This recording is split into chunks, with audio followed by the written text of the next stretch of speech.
Hi, everybody. Today's UN resolution marks a very important moment in the Council's response to the crisis in the Central African Republic. It reflects our shared belief that immediate action is required to avert a humanitarian catastrophe in the Central African Republic. Let me begin by thanking the African Union and the French government. One cannot overstate how important French leadership and this new military contribution is going to be. We commend and we support the robust efforts that are being made by countries who are putting their troops on the line to try to prevent atrocities and save lives in the CAR. The U.S. government is deeply disturbed by the ongoing reports of brutality in the Central African Republic, including some of the instances that you all have referenced already, the horrific reports of violence overnight. Just yesterday, as you know, there were reports of gruesome machete attacks north of Bangui. We have heard accounts of tens of thousands of Christians sheltering in a church outside Bosangoa with thousands of their Muslim neighbors huddled similarly in a nearby mosque, all of them fearing the possibility of an attack on their lives. We know that there are nearly 400,000 people displaced by violence. That's almost 10% of the country's total population. And we know that nearly half the population is affected by this crisis. It is clear that urgent action is required to save lives. These are the harrowing facts that this Security Council has deliberated in considering how best to move out in saving lives and how best to address the country's immediate needs as quickly as possible. Achieving these goals requires a credible military force with a robust mandate to engage in peace enforcement activities. Today's resolution gives us that.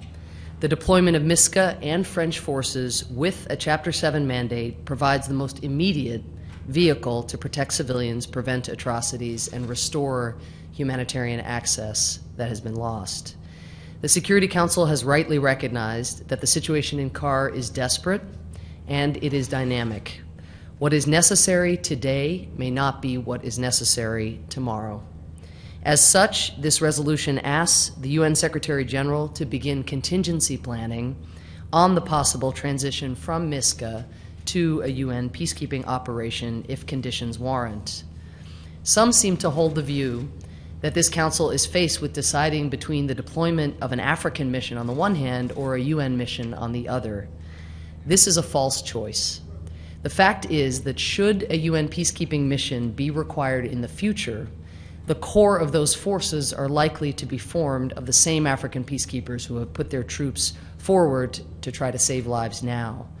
It is essential that these troops, the troops on the ground and the troops that are coming into the Central African Republic, be properly equipped and properly mandated. With that in mind, the United States pressed for and achieved, together with the Council, a resolution that strengthens the AU mission and joins it with this new infusion of French troops. The United States has already pledged an initial $40 million in support to MISCA. We now call once more on others to join in pledging the required financial and logistic support required for MISCA to ensure it has what it needs to protect civilians. Beyond the CAR's immediate needs, I am pleased that this resolution also reflects broad U.S. thinking on other tracks that will stabilize the situation and promote accountability for atrocities over the long term. The resolution puts in place a sanctions regime that establishes an arms embargo and that lays down a marker that the Council is prepared to impose measures that target both political spoilers and human rights abusers. The resolution also establishes a commission of inquiry, which should gather information that could point to criminal responsibility for use in future judicial cases. Let us be clear here. This is an atrocities prevention situation, and our response will be based on what is most appropriate for saving lives. What matters right now to the civilians whose lives are hanging in the balance is actually not the color of the helmet of those tasked to protect them. What matters is whether the troops there move out aggressively to protect civilians and to restore security. We need to employ the option today that will halt the carnage in the CAR the most quickly. We believe that involves giving our full support to our African and French colleagues who are stepping up to do so.